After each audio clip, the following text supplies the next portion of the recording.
And the pick is in. Indeed, a little bit of a curveball on this one. With the first pick in the 5th round, the Seattle Seahawks select cornerback Nehemiah Pritchett out of Auburn. This is a 6 foot, 190 pound, 31 5/8 inch arms. So just right at the line you'd like it, 32 inches long on the arms and decent size. He ran a 4.36 40 with a 1.49 10-yard split. So this is a very, very, very fast cornerback out there on the edge, and very quick and fast, you could say. He was a lanky off-coverage zone corner for Auburn. That was mainly how they used him.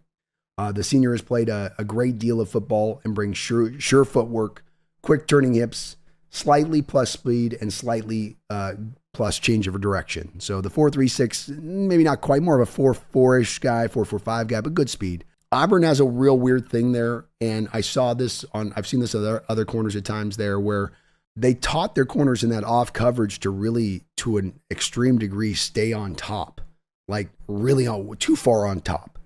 And so what that would sometimes allow is a lot of the easier routes, the stop routes, the over routes, the comeback routes, to then be opened up for those corners that were trying to stay on top so heartily, so much. And so I don't know if that was as much of an error to Nehemiah's game as it was as much that I think Auburn was just kind of calling that coverages because the corners were all kind of doing it. I think it was just they wanted to stay on top of those deadly SEC receivers that were so good and explosive at getting over the top.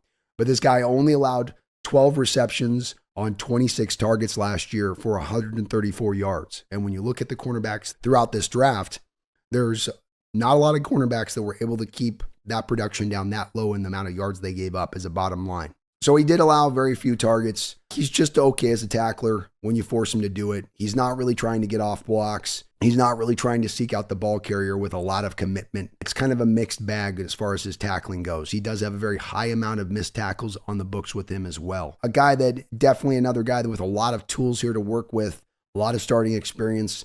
There's a little bit of that kind of equivalent here with like kind of a Tyrese Knight a bit here on that, where you're getting a guy with multiple years in starting who also has a physical skill set that provides some hope for upside on that physical skill set. It's hard to find corners that can run 4.3, and that's what you've got here in Pritchett. So Seattle just had him very high up on their board. I definitely had other players probably a little bit higher at this point.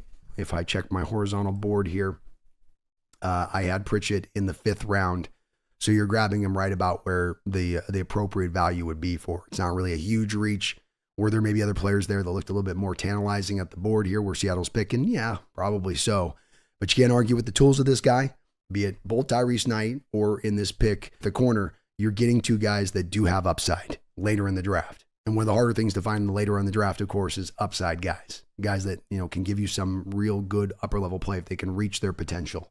So Seattle has shot for the moon, at least with these two picks on these two players in that way. Who knows? Maybe we come to find with Nehemiah Pritchett that it was that off coverage stuff that he was being asked to play so very often and then dropping to bail depth technique over and over again. And that was removing some of maybe his effectiveness, not only in pass coverage at times, but in his ability to come up and then play the run really distinctly. So definitely a toolsy guy, but not necessarily a, blow you away kind of pick, but solid.